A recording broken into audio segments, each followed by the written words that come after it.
Hey guys, what's going on? And today I'm going to be doing the first episode of the Geek Talk Podcast. So this is a podcast I'm going to be doing every Sunday. I'm going to upload every Sunday. Whenever I record it is whenever. And I had an episode 0 for this planned, but the only way to get access to it is, it's about the Return of the Jedi. The only way to get access to it is to become a patron by donating $3 a month, which, isn't a bad deal compared to some of the other stuff that people are doing on a link that I will put in the description.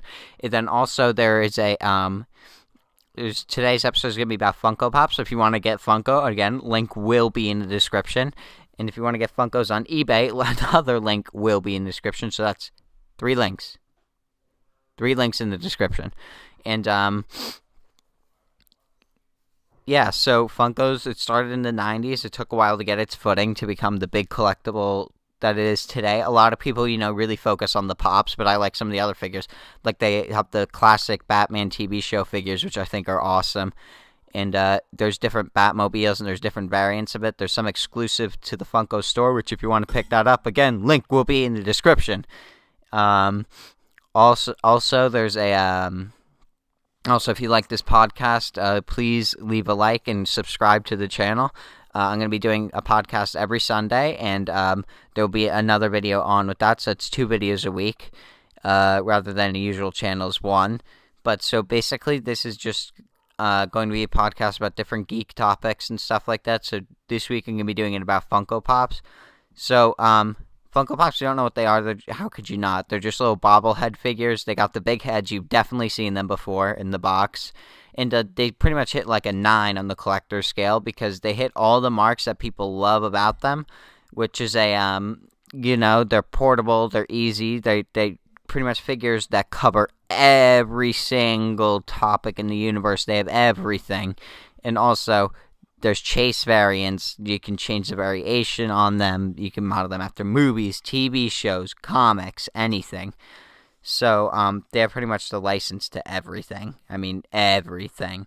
And also, so I was thinking that maybe in the future, if you guys want to see Funko Chase videos, where I try to find out ones, because I got a mall with a Barnes and Nobles, a Hot Topic. There's this movie store that carries a lot of them.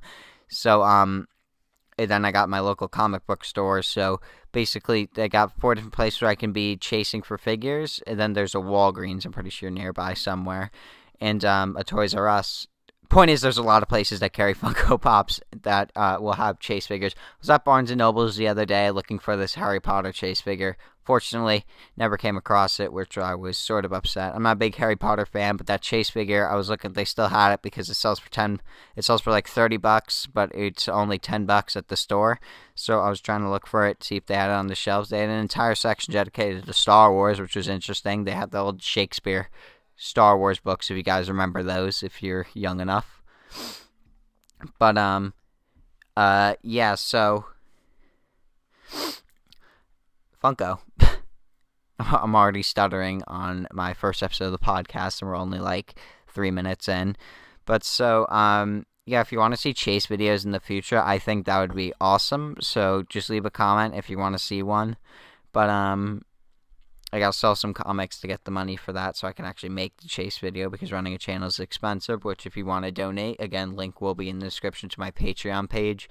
But, so basically you can get Funko for cheap pretty much on eBay, or I suggest just buying it straight from their site or from a retailer, and you can buy lots of them for pretty cheap, and, so that's why I recommend my Funko is my number 1 place to buy Funko Pops because it's the best prices you're going to get for them. And also next is going to be eBay, which link will be in the description for that, and you can buy lots of them for relatively cheap. I don't recommend buying them individually from there. I recommend buying the lots because you can get them for cheaper. So like I can buy like a Stranger Things the 8-bit lot for like $100 when each of them individually is going to cost me like $20-25 each. But also, yeah, I'm going to try to get into more Funko Pop collecting because I only have 3 right now. I have the Punisher, which I thought I was going to get signed by John Bernthal when I was at Comic-Con. If you watched the previous video on my Ace Comic-Con haul, I thought I was going to get signed by John Bernthal, but then it turns out you had to pay $60 for it. So I was like, no way am I paying $60 because it's not going to add $60 of value to this Funko Pop. That's $10. I got it at the con. It was a guy selling them at a booth. But, Also, I have an Ace Comic Con vlog coming out soon. It's not really vlogging because you can't really hear me speak, but there's a lot of cool stuff there, so I felt the need to record it.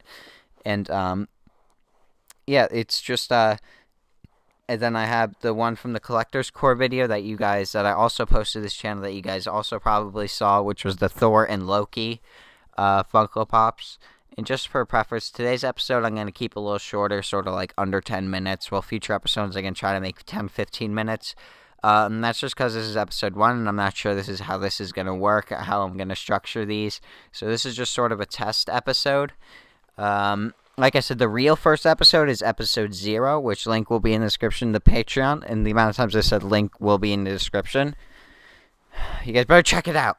So, yeah, I actually made a post on my blog because I wasn't too familiar about Funko Pops, about how to start collecting Star Wars Funko Pops, because I was getting some requests for stuff like that on my blog. So I was like, okay, I'll make a Funko Pop thing, even though I'm not too familiar with it. But it was sort of cool to explore and see some of the chase figures they had, so I wanted to get in on this because everyone seems to be in on it but me. You know, I do Marvel Legends mainly and stuff like that. But this was one line that I kept avoiding. I do like some of other Funko products. I think like the action figure lines are better. The reaction figures are awesome. But they don't have a lot of like different chase variants like the Pops, and they're not as popular, and not a lot of retailers carry them. Like, I'm pretty sure the only one that carries them in my area are I only saw a few at Comic-Con, and then there was like, I think my store maybe had like they had a bunch of them at my local comic book store, which is Jay and Silent Bob's Secret Stash. But so, and you guys probably could hear that crumpling, could you? But so basically, yeah. Seriously. But, yeah, while I was at Comic-Con, Funko Pops were everywhere. They were raffling off a Tony the Tiger one, which sold out in 5 minutes when it dropped on Christmas. And, basically, I put my email down. I was hoping for the best. They only limited this thing to 2,000. I'm thinking the resale is going to be insane on this. And then I never won. Or I didn't even get to see if I won, and I never got an email. I was looking through my email, then I never won, and I was one of the few people that put it down for it. It was only like Alyssa, me, and 10 other people, so I was thinking my chances were awesome. And then they announced it over the thing. They announced it over the entire con. And then so like a swarm of people came by to get this Tony the Tiger one, which was incredibly popular. Again, it sold out in like 5 minutes when it dropped before Christmas. And I was getting so frustrated, and I was like, ugh. That happened to me multiple times where I kept putting my name down for like the raffle off and giveaway stuff, and then they'd announce it into the con, and then there'd be a bunch of people putting their name down, and I'd be like, ugh. So then yeah, but there's Funko Pops everywhere. Let's face it, they've been taking over the collecting game right now. They are the number one thing to collect right now, probably the most popular collectible. They have all the licensing and stuff like that. So I recommend, if you're not in on this, get in the game, because some of these chase characters are fetching prices that I've just never even seen before. Even higher than Marvel Legends in like 06 and 07, which were fetching like $200 a pop. I've seen the Stan Lee Gold, which is sort of like the pinnacle. It's just Stan Lee, but he's gold. I've seen them go for like 20,000 and stuff like that. These figures absolutely finding insane prices. But anyways, again, I'm going to keep this podcast sort of short, so I'm going to cut it off here. And like I said, links will be in the description to eBay and the Funko store, the two best places to buy Funko. And then a link to my Patreon page. Please hit it and donate. Every single donation is appreciated, even if you don't get the $3 package with the exclusive podcast, episode 0. But anyways, I'd like to thank all my subscribers out there and anyone who's watching this video. And I'll see you guys next time. Peace.